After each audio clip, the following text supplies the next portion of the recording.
रमेश दलाल भाई जिंदाबाद। रमेश दलाल भाई आगे रहो, हम तुम्हारे साथ हैं, रमेश दलाल भाई आगे रहो। हम तुम्हारे साथ हैं। किसान एकता जिंदाबाद। किसान एकता जिंदाबाद। आपको पता है कि हरियाणा रेल कॉरिडोर को लेकर के केएमपी मांडोटी आसोदा टोल प्लाजा पर लगभग पिछले 9 महीने से धरना चल रहा है। तो उस संदर्भ में पहले एक कमेटी बनी थी हमारी मांग के आधार पर और उसने मुआवजा बढ़ाया था।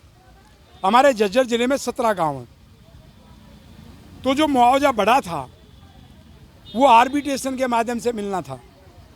तो आज आर्बिट्रेशन की जो दरख्वास्त लगाई थी उसकी पहली डेट थी, अब 16 तारीख दी है और 16 तारीख को वो अपना कह रहे कि मैं फैसला सुना दूंगा और बढ़ा हुआ मिल जाएगा। उससे पहले इन सभी गाँवों का एक एक सैंपल केस लगा था, उसमें सरकार ने मंजूर कर दिया था। तो इसलिए अब तो सिर्फ मात्र एक प्रक्रिया बची हुई है। तो उस संदर्भ में आज सारे के सारे किसान आए थे और सारे किसानों ने अपनी पैरवी की और पैरवी के बाद जो है 16 अक्टूबर की डेट 4 दिन के बाद ही उन्होंने फैसले के लिए दी। तो आज कमिश्नर से मिले, आज कमिश्नर जो अपने डिविजनल कमिश्नर है या 5 जिलों के, उनसे मिले और उनके पास से हम इस संदर्भ में आए थे। क्या आश्वासन मिला है?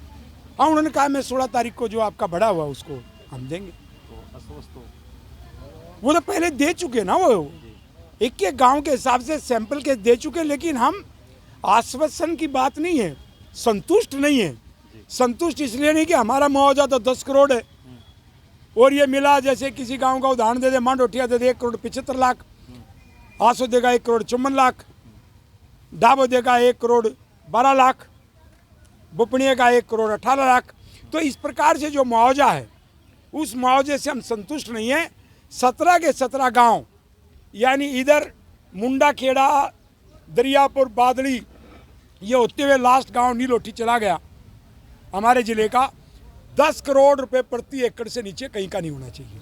तब तक हमारी लड़ाई जारी रहेगी, कानूनी रूप से भी और प्रजातांत्रिक तरीके से भी। तो धरना जारी है या उठा? धरना जारी है और अभी तो हम और बड़ी लड़ाई शुरू करेंगे। तो आज किस तरह की लड़ाई करना शुरू करने की तैयारी है? एक तो हिंदू मैरिज एक्ट पे बहुत हमारे और सरकार के बीच बहुत बड़ा घमासान जल्दी आपको देखने को मिलेगा।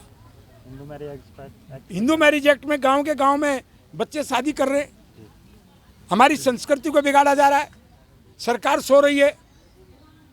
ये कानून आज़ादी से पहले बना था, आज़ादी के बाद इस कानून में फिर दोबारा संशोधन हुआ, इसको और मजबूत कर दिया गया हिंदू मैरिज एक्ट 1955 में।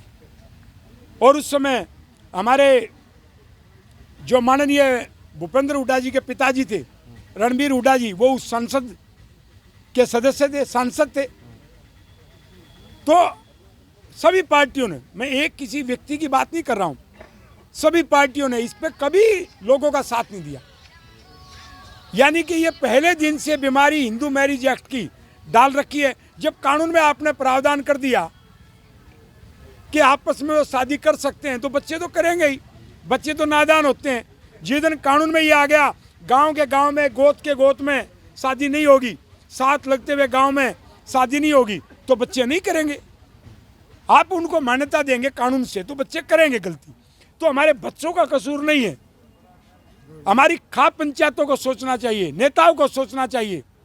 जो इतनी बड़ी बीमारी आज आ गई, एक कुछ एरिया है वो बचा हुआ है, तो इसके लिए संस्कृति में वो बचा हुआ, उसकी संस्कृति भी खत्म हो जाए, टूट जाएगी। इसके लिए कोई अभियान चलाया जाएगा? अभी ये अभियान, तभी तो धरना जारी है, अभियान हमारा चल रहा है। अब उसको और गति देंगे, अब उसको जल्दी हम उसकी बड़ी घोषणा करने वाले हैं। इधर SYL का मुद्दा है, अभी पंजाब के मुख्यमंत्री ने कह दिया 1 बूंद पानी नहीं देंगे, विपक्ष चुप, मुख्यमंत्री चुप। मुख्यमंत्री का आज मैं बयान देख रहा था, मनोहर लाल कहता है मैं सुप्रीम कोर्ट का बहुत आभारी हूँ। क्यों आभारी है भाई? अभी तक सुप्रीम कोर्ट ने कहाँ दे दिया?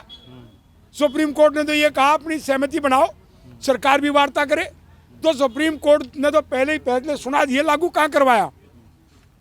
मैं वकील होने के नाते बता रहा हूँ, हम सुप्रीम कोर्ट का हरियाणा उस दिन आभारी होगा जब हमारे हरियाणा को पानी मिल जाएगा, SYL नहर का निर्माण हो जाएगा। नहीं तो डेट पे डेट, केस पे केस चल रहा है। तो इसलिए विपक्ष भी चुप हो गया, आपने देखा। भगवंत मान के बयान के बाद सारा विपक्ष चुप, कोई कुछ नहीं बोल रहा। मुख्यमंत्री तो वो तो दिशाहीन है, वो भी नहीं बोल रहे। तो ऐसे हालात में जनता को लड़ना पड़ेगा। किसान और खाप क्या कर रहे हैं? देखिए, जहां तक किसानों की बात, किसान नेताओं से पूछना। मैं किसान नेता होने की वजह से कभी दूसरे की आलोचना नहीं करता, लेकिन एक बात मैं कहना चाहता हूं, जमीन अधिग्रहण का मुद्दा सबसे बड़ा है। उस पर सिवाय रमेश दलाल के पूरे देश में किसी ने कोई लड़ाई नहीं लड़ी। जमीन अधिग्रहण के मुद्दे पर एक बात मैं कहना चाहता हूं, बहुत सारे लोगों में भ्रम है हमारी सरकार आ जाएगी, यानी पहले वाली सरकार को कुछ लोग कहते हैं हमारी सरकार आ जाएगी, यानी कांग्रेस की सरकार आ जाएगी तो हमारा भला होगा। तो कांग्रेस सरकार ने ही बहुत सारे कितने किसानों को उजाड़ा था, आज भी वही हो रहा है। तो मनोहर लाल किसान का नहीं है, लेकिन जो पूर्व मुख्यमंत्री है वो भी किसान के कहाँ हैं, कहाँ थे, ये तो भ्रम है। तो इसलिए लोग हैं वो आपस में घूमते रहते हैं। किसान का यदि कोई है तो मैं सवाल, एक सीधा सीधा सवाल है, SYL का पानी जब कांग्रेस की केंद्र में सरकार थी तब नहीं आया, जब बीजेपी की सरकार केंद्र में तब नहीं आया, जब संयुक्त मोर्चे की सरकार थी तब नहीं आया, जिसमें चौटाला की पार्टी रहती थी। तो सारे के सारे मूर्ख बना रहे हैं, केंद्र सरकार का बार बार हम हिस्सा रहे, तो क्यों नहीं आया। ऐसे जो जमीन अधिग्रहण के मामले में आज भी किसान खाली पेट सोता है। मैं खाली पेट की बात क्यों कर रहा हूं, मैं खाली पेट की रमेश दलाल इसलिए बात कर रहा है कि जो उसको आय होनी चाहिए वो नहीं होती। कितने दमे के मरीज, जब से नई मशीन का आविष्कार आया है, अभी आप देखो कि हमारे यहाँ हर बार गोड़ी लगा करके उसको खेत को सवार करके सूखे में लगेगी, और जब वो ट्रैक्टर चलता है और गोड़ी लगाते हैं तो आगे पीछे का नहीं दिखाई देता, इतना डस्ट बढ़ता है, प्रदूषण फैलता है। और उसके बाद जो किसान है वो मर रहे, दमे के मरीज हो रहे हैं। तो हमारी सरकार तो आज तक ये भी व्यवस्था नहीं कर पाई कि थोड़े छिड़काव की व्यवस्था कोई हो जाती, ऐसा मैकेनिज्म बनता ताकि धूल न उठती, ताकि जो बीमारियां जो फैल रही प्रदूषण से वो न फैलती और किसान बचते। आपको मैं बता रहा हूँ, कई गांवों से मुझे सूचना मिलती है कि जो आदमी ज़्यादा खेती का काम करता है वो जल्दी बीमार पड़ के इस दुनिया से अलविदा कह के जा रहा है। तो किसान अपनी जान गंवा करके इस देश के लिए अन्न पैदा कर रहा है, लेकिन जो हुकूमत में है उनको कोई फर्क नहीं पड़ता। उनके लिए तो किसान बहुत बड़ा साहूकार है, लेकिन आज किसान मरा हुआ, और पहले भी किसान मरा हुआ था। किसान की हालात पिछले हजारों साल से बिल्कुल कभी नहीं सुधरी। इसलिए किसानों को संगठित करना मेरा परम लक्ष्य रहेगा और उसी पर हम काम कर रहे हैं।